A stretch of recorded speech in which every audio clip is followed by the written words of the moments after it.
Buenas noches. Les damos la bienvenida a un nuevo capítulo de Noches Nerd. Un espacio de encuentro con el conocimiento entretenido para toda la familia. Dejamos con ustedes a nuestra conductora, Magdalena Cousiño Rasmilich.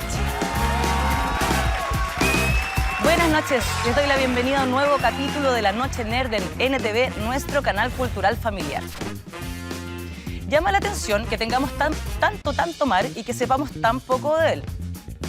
Si hacemos una equivalencia entre la superficie terrestre y la profundidad del lecho marino y comparamos la increíble riqueza de flora y fauna, si observamos los sistemas complejos de los climas en estas vastedades que todavía ni siquiera terminan de ser investigadas adecuadamente y ya se están viendo amenazadas por el cambio climático. Pero ¿cómo vamos a cuidar lo que no conocemos? Incluso se dice que la superficie de Marte está siendo más explorada que el lecho marino. Pero, para aclarar estos temas, para mirar debajo del agua, es que tenemos dos invitados que esperamos que nos sumerjan en el conocimiento, que se los voy a presentar luego de la siguiente nota.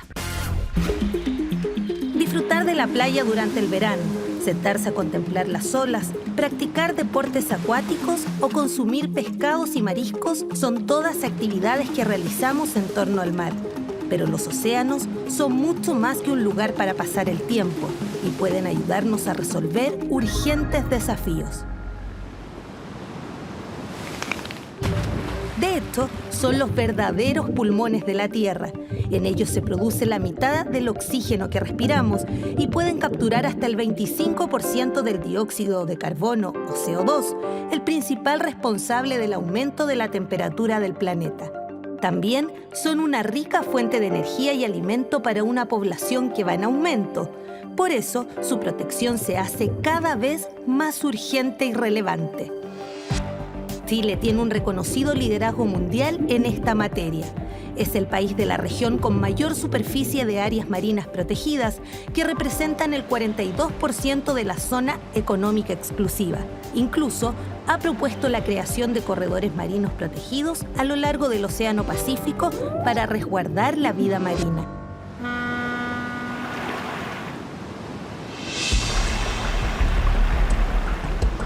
Hoy los océanos sufren las consecuencias por la explotación excesiva de los recursos, la contaminación y la acidificación de las aguas, la pérdida de biodiversidad y efectos asociados al cambio climático.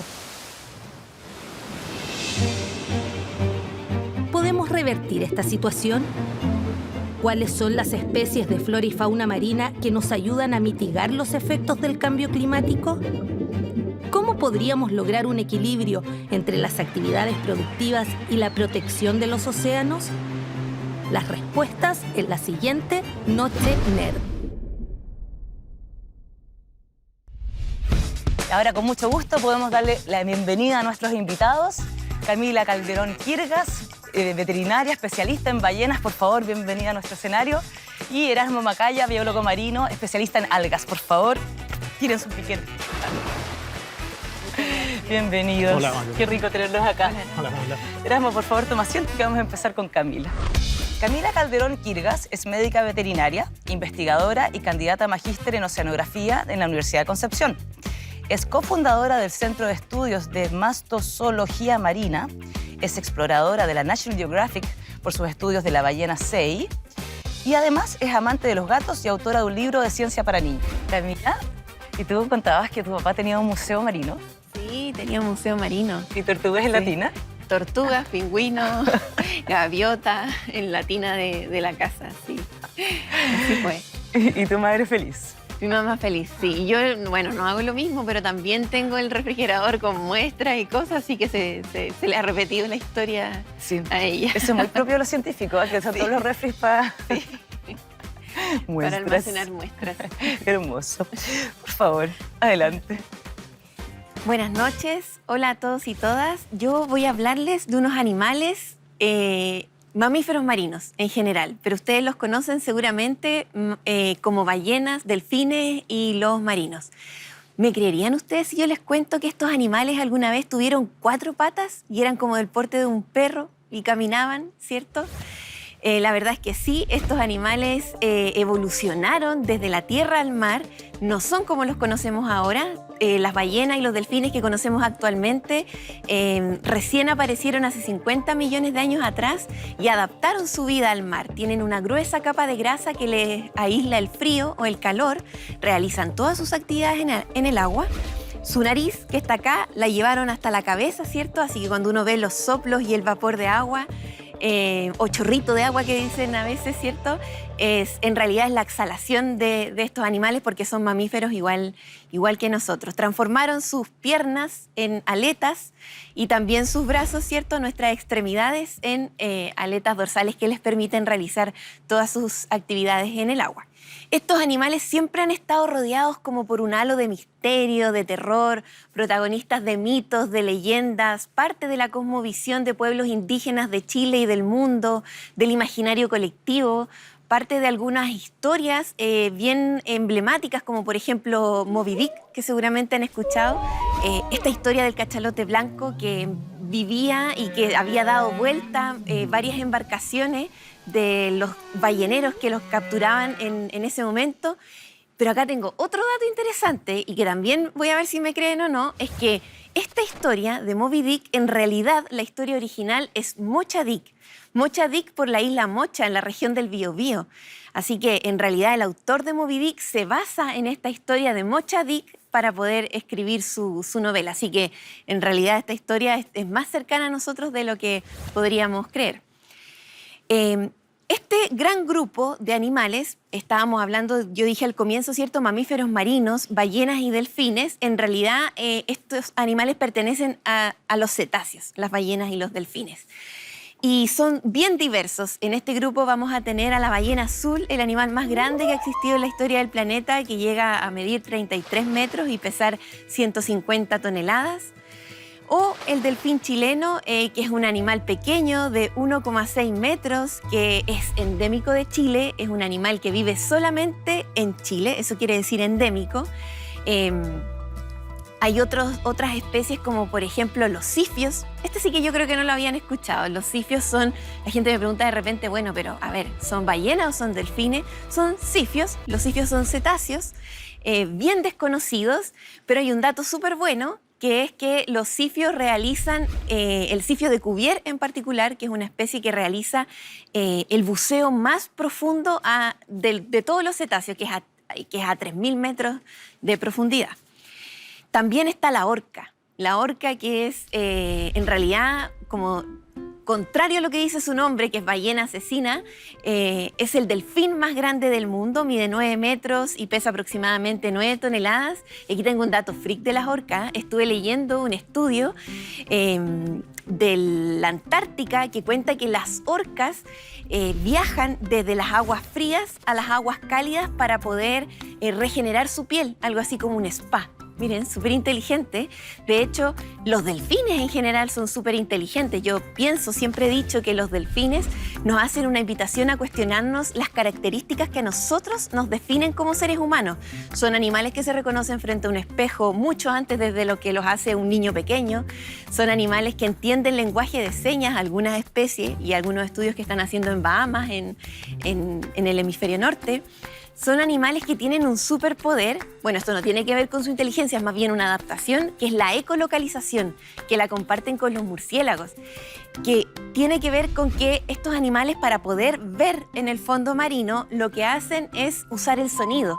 Entonces emiten una señal acústica. Esta señal acústica rebota, por ejemplo, en un pez, vuelve al delfín y el delfín puede decir, oh, mira, este pez está bien, está gordito para mí, tiene la suficientemente de grasa para alimentarme. Y también ocupan la ecolocalización para navegar. Van viendo hacia dónde se van dirigiendo. Así que esa es una súper adaptación que tienen los delfines para poder ver debajo del agua. Y otros mamíferos marinos, como por ejemplo el chungungo, que es la nutria marina que tenemos en Chile, porque tenemos otra nutria, pero es de agua dulce, el huillín. Pero el chungungo es el mamífero marino más chiquitito. Seguramente puede ser que lo hayan visto porque vive expuesto al oleaje a lo largo de las playas de de todo el país. Y el lobo marino común, por supuesto, que está en todas las caletas asociados, ¿cierto?, a las caletas de pescadores a lo largo de todo Chile. Pero bueno, son bonitos, tienen esto que un poco romántico también, las ballenas, los delfines y los mamíferos marinos, pero en la práctica, ¿por qué son importantes para el ecosistema? ¿Por qué tengo que conservar mamíferos marinos y ballenas, delfines y todas las especies que hemos conversado? Bueno, tienen varias importancias. Una de ellas es que se ha descrito que son fertilizadoras del océano. ¿Qué quiere decir esto? Que a través de sus fecas, de su caca, aportan nutrientes y estos nutrientes sirven para que haya una mayor abundancia de microalgas y por ende alimento para otras especies. Es más, hay estudios en el Golfo de Maine, en Estados Unidos, en el cual se ha visto que el aporte de nitrógeno al océano por parte de las fecas de las ballenas en esa zona es superior al aporte de toda la descarga de los ríos juntos en esa zona. Otra cosa es que también los cadáveres de las ballenas después de muertas, las que se hunden al fondo, al hundirse son una analogía como a la caída de los árboles. Esto después va a ser materia orgánica que va a ir al fondo y que va a aportar, ¿cierto?, a todos estos ciclos que ocurren en el agua. También hay algunos estudios que han dicho que las ballenas a lo largo de su vida pueden secuestrar 33 toneladas de dióxido de carbono atmosférico de origen antropogénico, o sea, de origen humano. Por lo tanto, aquí nos damos cuenta que conservar ballenas tiene una importancia para mitigar el cambio climático. Y en esta misma línea es que este mismo estudio lo que también hace que en estos tiempos en los que hay que valorizar, ¿cierto?, todo en dinero, han dicho, bueno, a ver, vamos a ver todas estas importancias de la población de ballenas azules que vive en Chile y la vamos a valorizar en dinero. Vamos a decir, ya, ¿cuánto vale una ballena? ¿Vale más viva o vale más muerta? Y se dieron cuenta que la población de ballenas azules chilena, que está calculado más o menos entre 570 y 670 individuos, tiene un valor de 2.200 y 3.000 millones de dólares. Imagínense, o sea, una ballena puede costar 4 millones de dólares. Esto es por todos los servicios ecosistémicos que pueden las ballenas entregar al mundo, por así decirlo. Y este estudio también busca entregar como la importancia que tienen las ballenas en el turismo de observación de ballenas, que es una actividad que desarrollan diversas comunidades locales, tanto en Chile como en el extranjero. En este caso, por ejemplo, en Chile tenemos Caleta Chañaral de Aceituno, Punta de Choros, el Parque Marino Francisco Coloane, el Golfo del Corcovado, Caleta Chome, que es donde yo trabajo, en Hualpén, en la región del Biobío. Pero el turismo puede ser también un muy mal amigo si no se hace bien. Y en este contexto es que existe un reglamento general de observación de especies marinas, en particular para las ballenas azules, por ejemplo, que son mucho más grandes que las otras ballenas, se determina que no nos podemos acercar menos de 300 metros. Para las otras ballenas son 100 metros y para los delfines son 50 metros, a excepción de la ballena franca austral, para la que no nos podemos acercar bajo ningún contexto porque es un animal que está en peligro crítico de extinción. Fue capturada hasta la población llegar realmente a muy pocos individuos. En Chile se ha calculado que hay aproximadamente unos 50 individuos de ballena franca austral. ¿Y por qué sucedió esto? Porque la ballena franca austral era la única ballena que después de muerta podía flotar. Entonces era muy fácil para los balleneros poder capturarla, ¿cierto? Y por eso esa fue una de las especies que más se capturó y que se llevó a la extinción y que todavía sus poblaciones no se recuperan. Actualmente todos los cetáceos y los mamíferos marinos en Chile se encuentran protegidos. Las ballenas dejaron de ser capturadas en el año 1983. Sin embargo, hay otras amenazas actuales que son igual de preocupantes. Una de ellas es la contaminación acústica, que es invisible porque no la vemos, entonces pareciera ser que no existe. Además que en realidad tampoco nos cuestionamos mucho la contaminación acústica de la ciudad y que nos afecta a nosotros. Otra es, por supuesto, la ingesta de plástico. Hay algunos estudios que han contabilizado, por ejemplo, que las belugas, que son cetáceos en el Ártico, ingieren en un año 145.000 piezas de plástico. Y seguramente han visto también que en muchos lugares del mundo donde se han hecho necropsias de delfines, de ballenas, han aparecido grandes cantidades de basura adentro de sus estómagos. Otra de las amenazas es, y que es muy preocupante porque es una de las principales causas de muerte de cetáceos en el mundo, es la colisión con embarcaciones mayores. De ahí la importancia de poder mitigar el tráfico marítimo en ciertas zonas.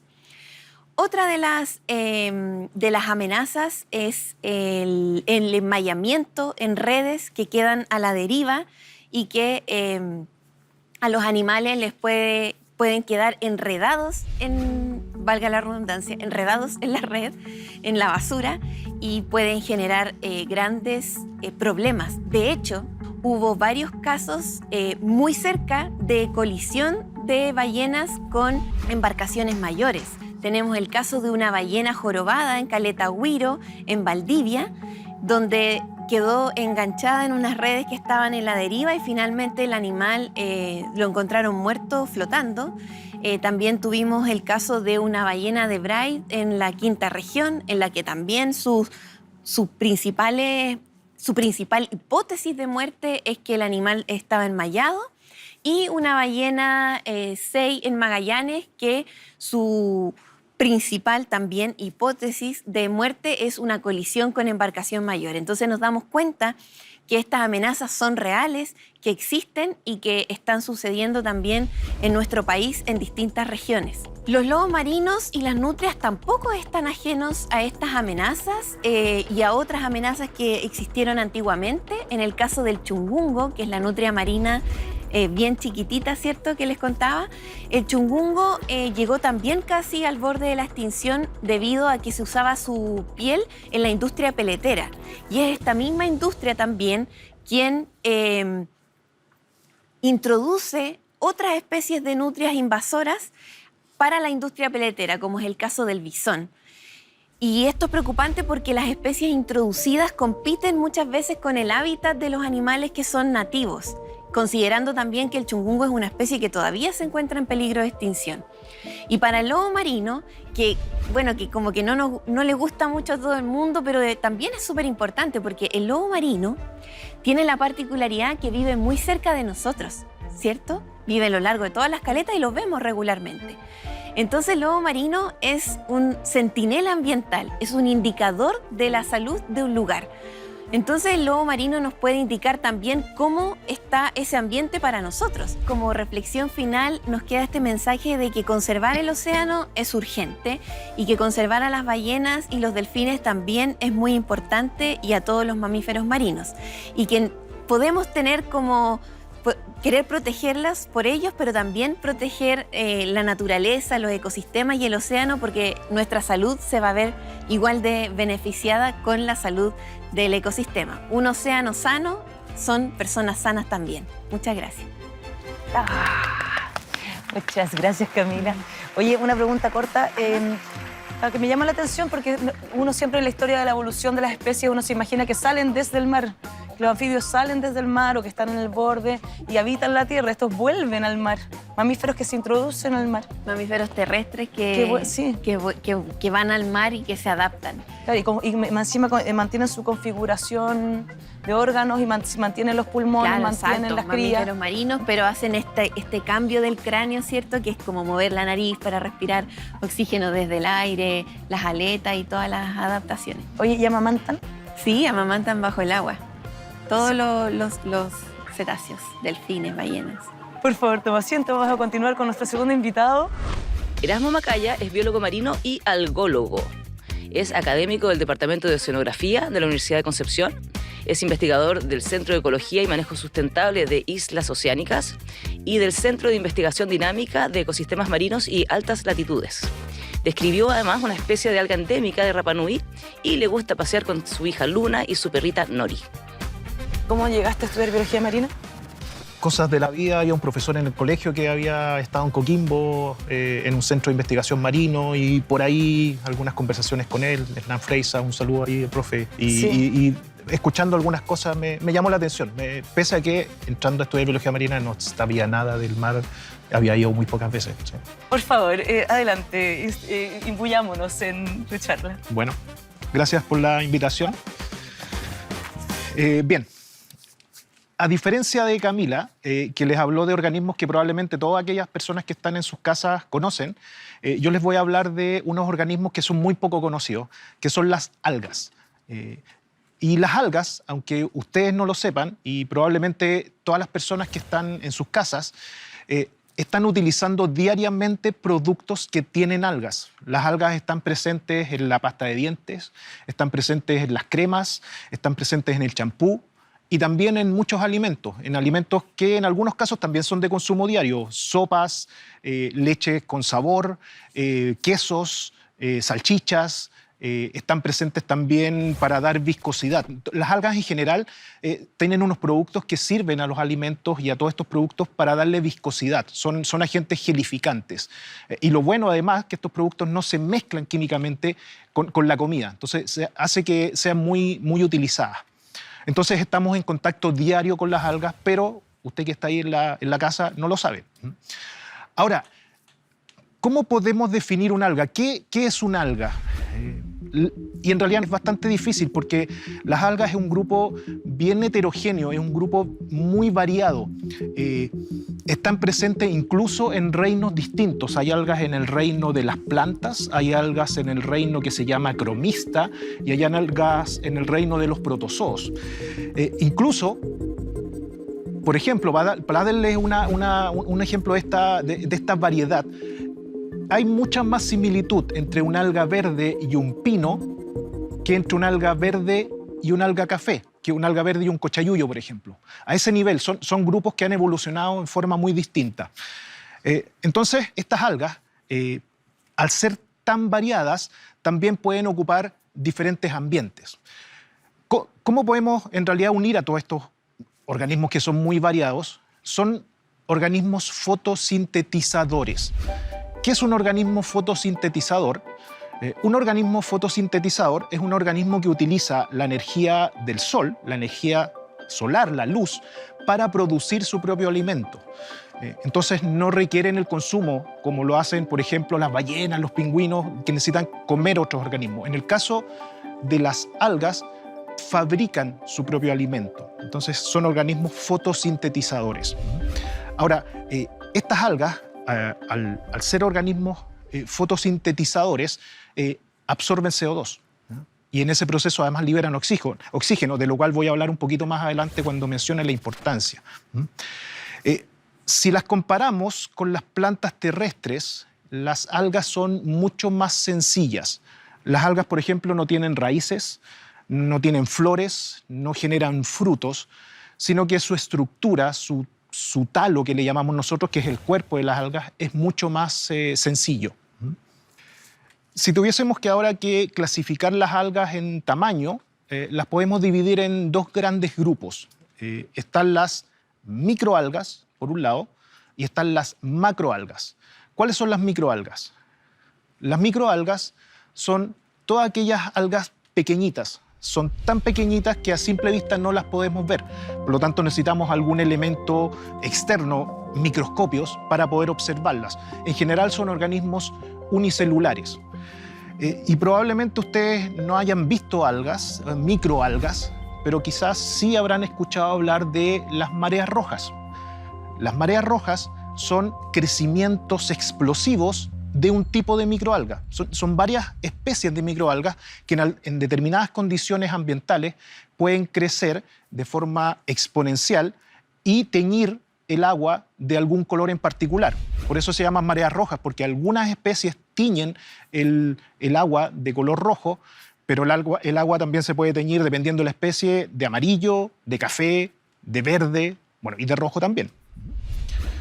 Entonces, estas mareas rojas que nosotros en general, ahora las personas que trabajan en algas y las personas que trabajan con microalgas hablan de floraciones algales nocivas.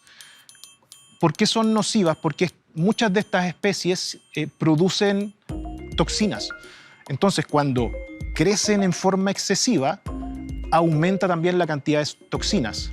Esas toxinas son utilizadas por los organismos, en realidad los organismos que se alimentan de las microalgas, por ejemplo los choritos, o organismos moluscos, van filtrando agua. Y al filtrar agua, donde hay mareas rojas o estas floraciones algales nocivas, aumenta la cantidad de toxina en estos organismos. Esas toxinas son dañinas para el humano. Hay toxinas que pueden causar diarrea o incluso hay otras toxinas que pueden causar la muerte. Entonces, por eso es peligroso consumir organismos, consumir mariscos en lugares que tienen marea roja, porque además estos organismos no cambian de color, de sabor, y las toxinas tampoco desaparecen con la cocción. Ahora, por otro lado, tenemos las macroalgas. Y las macroalgas son las algas que podemos ver a simple vista. Entonces, por ejemplo, cuando ustedes van a la playa y están ahí tirando su toalla, a veces ven las rocas que están relativamente cerca. Al bajar la marea, esas rocas en general quedan descubiertas y expuestas al aire y están llenas de macroalgas. Son algas que tienen diferentes formas, diferentes colores. Las macroalgas, de hecho, se dividen en 3 grandes grupos por color. Hay algas verdes, hay algas rojas y hay algas cafés. En este grupo de las algas cafés está de hecho el organismo más grande de los océanos. Es una alga parda que el nombre científico es Macrocystis pirífera. Los nombres científicos en general son un poco complejos, son como hechizos de Harry Potter en general los nombres. Pero esta alga, que el nombre común es güiro gigante o güiro canutillo, puede llegar a medir hasta 70 metros. Para que se hagan una idea de estos 70 metros, es como colocar 2 ballenas azules una al ladito de la otra, o el símil o el largo que tiene la longitud de un edificio de 20 pisos, o incluso son más grandes que el árbol más grande que hay en Chile. El árbol más alto que hay en Chile mide poquito más de 50 metros. Bueno, esta alga mide varios metros más. Incluso hay reportes en otras partes en otras latitudes, en otras partes del mundo, donde esta alga, en las condiciones adecuadas ambientales, con temperatura y con nutrientes, puede llegar a medir y puede llegar a crecer hasta 30 centímetros al día. Entonces, imagínense esas tasas de crecimiento, por ejemplo, para las personas que están ahí en la casa, que su hijo o su hija crezca 30 centímetros diarios. Entonces, en 3 días su hijo va a medir 1,80 m. Entonces, obviamente va a salir un poco caro comprarle zapatillas y la ropa. Entonces, estamos hablando de organismos bien distintos. Microalgas pequeñitas, macroalgas, algas muy grandes. Las algas en general y también particularmente las microalgas son la base de las cadenas tróficas. Son lo que se denominan productores primarios. Son aquellos organismos que entregan y transfieren la energía a todos los otros niveles tróficos. Entonces, son pilar fundamental de las tramas tróficas en los océanos y en ambientes acuáticos en general. Entonces, si desaparecen las algas, si desaparecen las microalgas, sacamos estos pilares. Son como estos juegos de madera, ¿cierto? Que ustedes a veces sacan solo la parte de abajo y se cae todo. Bueno, esas partes de abajo son la base. En este caso, piensen en las microalgas. Si las microalgas desaparecen, toda la trama trófica queda muy mal. Hay otras algas, y particularmente macroalgas, que pueden formar lo que se llaman bosques marinos. Igual que en tierra, que probablemente todos ustedes conocen o han visto o han visitado bosques terrestres, hay bosques marinos, hay bosques bajo el mar. Y estos bosques bajo el mar son extremadamente importantes porque generan ambiente para que muchas otras especies puedan existir. Hay muchos organismos que se alimentan en los bosques marinos. Hay muchos delfines, el mismo chungungo del cual nos hablaba Camila. Son organismos que a veces van a pasear, se van a alimentar a los bosques submarinos. Los bosques submarinos también reducen el impacto del oleaje, por lo tanto las condiciones en el bosque son bien tranquilas y esas condiciones las utilizan muchos organismos para reproducirse, para dejar sus huevos. Por ejemplo, el pintarroja, que es un tiburón chileno, deja sus huevos amarraditos a unas algas pardas, al güiro palo, que es una alga endémica de la costa de Perú y de Chile. Entonces, estos bosques marinos son extremadamente importantes porque albergan mucha diversidad.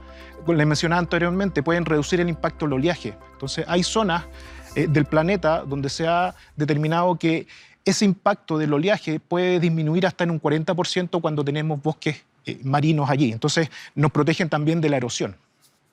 Ahora, si hablamos de los usos de las algas, yo ya les mencioné al principio que las algas estaban presentes en muchos productos de uso diario, pero además las algas se consumen en muchas partes del mundo. Ustedes probablemente habrán escuchado hablar del cochayuyo y del luche, que son las únicas algas en Chile que se consumen directamente. Sin embargo, en otros países hay algas que también se consumen. A nivel global son cerca de 200, 300 especies de algas que se consumen, principalmente son macroalgas. Chile no tiene una cultura de consumo de algas, pero países asiáticos el consumo de algas es diario. Y de hecho, hay muchos estudios que relacionan el alto consumo de algas, por ejemplo en Corea, con la baja incidencia de algunos tipos de cáncer. Y esto está dado porque las algas, además de tener fibra, de tener proteínas y de tener vitaminas, tienen muchos productos que son antiinflamatorios, antifúngicos, antibacterianos, antitumorales, pueden ayudar también a reducir el colesterol, son antiinflamatorios. Entonces hay diferentes productos, compuestos químicos de amplia utilidad en biomedicina. De hecho, se ha estudiado aproximadamente 4.000 compuestos químicos derivados de las macroalgas. Así que probablemente dentro de esos algunos compuestos químicos haya la solución para algunas enfermedades que hoy día no podemos solucionar. Las algas también se utilizan como fertilizantes, también se utilizan como forraje, se pueden mezclar con el alimento que se le da al ganado. Entonces hay algas, por ejemplo, hay una alga roja en particular que al mezclarla con la comida que se le da al ganado pueden reducir hasta en un 98% las emisiones de metano. Entonces, nuevamente, en un contexto de cambio climático, eso también es bastante importante. Ahora, en términos de las amenazas, al igual que existen amenazas para los mamíferos marinos, las algas también están bajo amenaza. El cambio climático claramente tiene efectos hoy en día bastante negativos sobre algunas especies. Los bosques marinos, por ejemplo, dado el incremento de lo que se denominan olas de calor marino, han disminuido en muchos países. En el sur de Australia, por ejemplo, más del 95% de los bosques marinos han desaparecido. Y eso también está pasando en otros lugares. Otras de las amenazas que presentan las algas son la extracción. Hay varios lugares del mundo, y particularmente en Chile, donde las algas se extraen a tasas muy altas y no se da el tiempo de poder regenerarlas. Entonces, lo que estamos viendo en diferentes países, y particularmente en Chile y en el norte de Chile, es que algunas algas están desapareciendo para transformarse en lo que se denominan desiertos marinos, donde dominan muy pocas especies. Los cambios también, estos cambios en las condiciones del océano, al cambiar la salinidad hay mayor también contaminación, eso hace que haya mayor cantidad de sedimentos, eso también tiene problemas para las algas para que puedan hacer fotosíntesis. Entonces son diversos los problemas que enfrentan las macroalgas. Ahora, para otras especies, lo que es un problema puede ser una oportunidad. De hecho, hay algas que son favorecidas con el aumento de las temperaturas. Las algas pequeñitas, por ejemplo, están felices en condiciones de alta temperatura. Entonces, lo que se produce en algunas ocasiones son el reemplazo de especies. Desaparece una, pero aparece otra especie que se ve favorecida.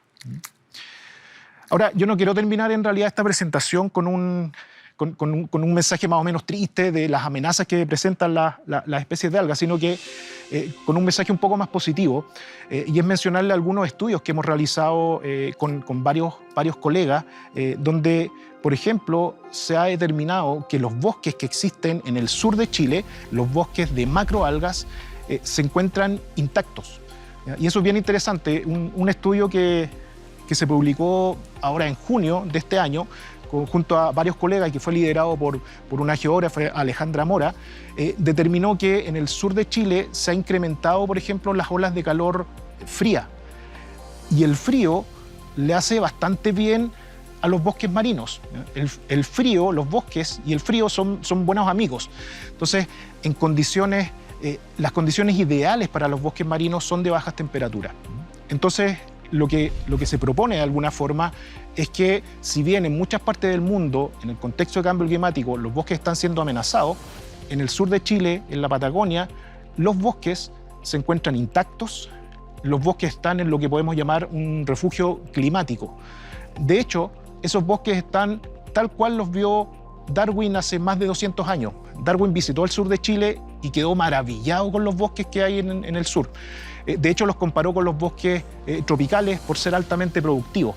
Entonces, estudios han indicado que esos bosques que vio Darwin en el sur de Chile están exactamente igual como los estamos viendo hoy día. Así que la idea es que ojalá permanezcan así y los podamos proteger y cuidar.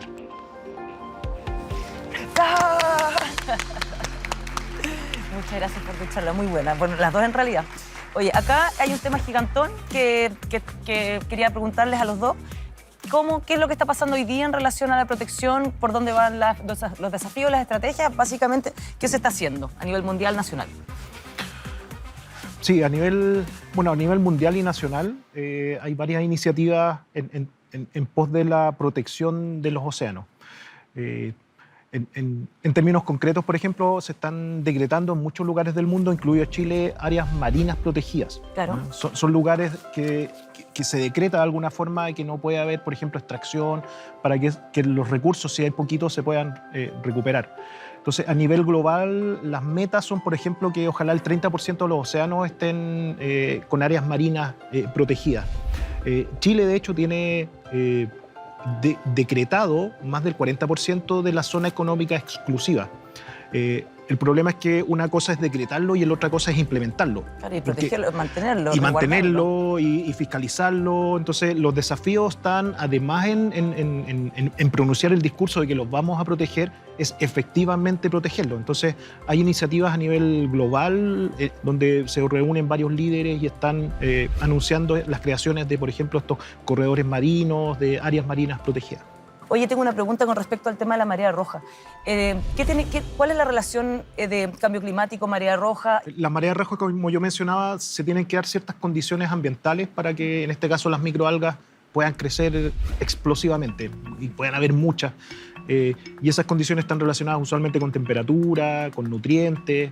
Entonces, por ejemplo, no necesariamente cambio climático, pero en algunos casos la descarga de nutrientes, de agua servida, llega mucho nutriente al agua y eso hace, con otras cosas, que puedan haber estos blooms, estas floraciones algales nocivas. En el contexto también global, sí se está viendo que hay un incremento en la frecuencia de marea roja, o en este caso de las floraciones algales nocivas. De hecho, existen diferentes institutos a nivel global que hacen un seguimiento. En Chile, por ejemplo, el Instituto de Fomento Pesquero hace el seguimiento en diferentes lugares. Hay aplicaciones, tú puedes descargar una aplicación para el celular donde puedes ver los monitoreos que se hacen y conocer zonas en las cuales tienen luz verde, luz amarilla o luz roja, por ejemplo. ¿Y estas zonas se van moviendo o son más o menos habitualmente las mismas de acuerdo a las condiciones por donde sale el río que tiene más cochina, por ejemplo? Yo entiendo que no soy experto en microalgas, trabajo más en macroalgas, pero entiendo que en el centro-sur de Chile hay una mayor frecuencia de estos fenómenos. Claro. Oye, vamos a la pregunta del público, la primera. Hola, tengo una pregunta para Camila. ¿De qué manera la contaminación acústica afecta la comunicación de las ballenas? Gracias. Buena pregunta. Sí, muy buena pregunta. Bueno, como yo había dicho, las ballenas son animales que se comunican, los cetáceos en general. Bueno, muchos animales se ocupan el sonido para vocalizar, sobre todo considerando que el océano, que el sonido se propaga mucho más rápido en el océano que en el aire, que hay algunos sitios que van a ser más oscuros, entonces el sonido es súper importante. ¿Qué pasa con la contaminación acústica? Es como lo que estamos hablando aquí, ¿cierto? Y si hubiera, no sé, una motosierra sonando acá o alguien está cortando el pasto, ustedes no me van a escuchar y ustedes tampoco me van a escuchar. Entonces, con la contaminación acústica pasa lo mismo. La contaminación acústica reduce el espacio de comunicación entre individuos de ballena. Entonces, considerando que son animales súper vocales y que ocupan el sonido para comunicarse y entregarse información importante, algunas especies más complejas que otras, puede ser súper dañino para la población en general y entre los individuos. Ahora también, Hay otros efectos de la contaminación acústica que tienen que ver traumas acústicos, por ejemplo. Sonidos demasiado fuertes van a generar un impacto acústico que en el oído, a nivel auditivo. Como la sirena, como la... Claro, por ejemplo. Y finalmente va a generar un daño fisiológico en el animal. Existen registros de porque de trauma acústico, sí, claro. En la fisionomía se puede ver en el sí, oído. Uy. Sí, hay algunos estudios que han descrito el impacto de la contaminación acústica a nivel fisiológico. Sí. Por ejemplo, hay un investigador español, colega, que se dio cuenta que un impacto acústico en los sifios que bucean muy profundos puede generar un ascenso muy rápido a la superficie y le genera esta enfermedad del buzo, como la enfermedad de descompresión. Sí. Entonces los animales finalmente mueren y al hacerles la necropsia se dan cuenta a través de la piel cómo hubo una enfermedad de descompresión. Igual que los buzos, por haber subido tan rápido por efecto de un ruido muy fuerte. Eso cuando suben muy rápido los buzos los meten en estas cámaras hiperbáricas. Hiperbáricas, claro. Y claro, y el pobre sifio las pelotas. Claro. Oye, a propósito, tú eres especialista en tema de cantos de ballenas. Sí, o sea, no sé si especialista, pero hasta el momento he desarrollado mis estudios en acústica, sí, exactamente. ¿Cómo pueden cantar si no tienen cuerdas? ¿Cómo emiten si no tienen cuerdas vocales? A ver, bueno, voy a decir la frase típica de los biólogos, depende de la especie, la acústica igual. Yo me voy a referir un poco más a la ballena azul. Por ejemplo, la ballena azul es una especie que realiza cantos que son propios del lugar donde vive, dialectos regionales. ¿Ya? Por ejemplo, la ballena azul que vive en la Antártica no va a tener el mismo canto de la ballena azul del Golfo del Corcovado en Chile, ni la del hemisferio norte, ni la de Australia. Tienen distintos cantos. ¿Y así se identifican? Del lugar, sí, Es como... exacto. ¿Y se entienden o no? ¿Ah? ¿Se entenderá, por ejemplo, una ballena del hemisferio norte con una en Yo creo que Antártica es si se difícil encuentran? saber, o sea, no sabría cómo podríamos determinar si se entienden. Yo me imagino que, por supuesto, debe haber... ¿Cachai? Algunas bilingües. Claro, en el caso de las ballenas, hay divisiones de poblaciones, sí, o sea, las ballenas del hemisferio sur, las azules, son una, y las del hemisferio norte son otra, y las del hemisferio sur, además, van a tener divisiones entre ellas. ¿Y son perceptibles? Los cantos de las ballenas azules no se escuchan, no lo podemos escuchar. ¿Pero lo podemos medir en ondas? Lo podemos ver en un espectrograma. Es de frecuencia muy bajita, de 23,6 Hz aproximadamente, pero sí tiene hartos decibeles como de potencia, 189, 175 decibeles. ¿Hasta cuánto puede alcanzar de distancia un canto? Mira, esa es una buena pregunta porque es una pregunta que siempre me hacen, porque nosotros los cantos los grabamos con un hidrófono y las personas usualmente me preguntan como, ya, pero a ver, tu hidrófono, ¿cuánto tiene de distancia? Y en realidad no lo podemos saber porque no es que el hidrófono diga, ya, este hidrófono modelo tanto captura hasta tanto de kilómetros, no, sino que el hidrófono va a capturar de acuerdo a las variables ambientales de un lugar. Por ejemplo, no va a ser lo mismo si yo pongo un hidrófono en un lugar donde llegan botes de turismo, de pesca, súper cerca de la costa donde tengo todo el ruido del continente, versus poner un hidrófono en un lugar donde está todo mucho más silencioso. Pero también no va a ser lo mismo poner un hidrófono en un lugar donde hay poca profundidad a donde hay alta profundidad, donde hay más o menos temperatura, porque la temperatura y la salinidad te van a decir la velocidad del sonido. Claro, porque densidad. Exacto. Entonces, claro, hay algunas ideas de algunos lugares en condiciones específicas donde uno puede calcular la distancia, que se llama rango de detección máximo del hidrófono. Bueno, vamos a la segunda pregunta del público. Hola, ¿qué tal a todos? Soy Gustavo y tengo una pregunta para Erasmo. Si es que las algas tienen tantas posibilidades de uso, ¿cómo podemos generar un mercado de algas pero sin sacarlas de su ecosistema? Gracias. Interesante pregunta, porque en realidad eso ya sucede a nivel global.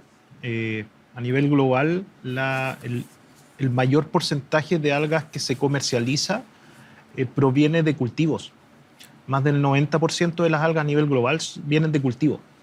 Y el problema en nuestro país es que el 90% de las algas que extraemos vienen de las praderas naturales, donde hay que apuntar básicamente es generar estos procesos de alguna forma de cultivo, de acuicultura, por ejemplo, a pequeña escala, involucrando a la comunidad. O sea, ¿Y se podría hacer de manera diversa para que no sea monocultivo, como regenerar los bosques, sin que sea la pradera kilométrica de un puro cultivo?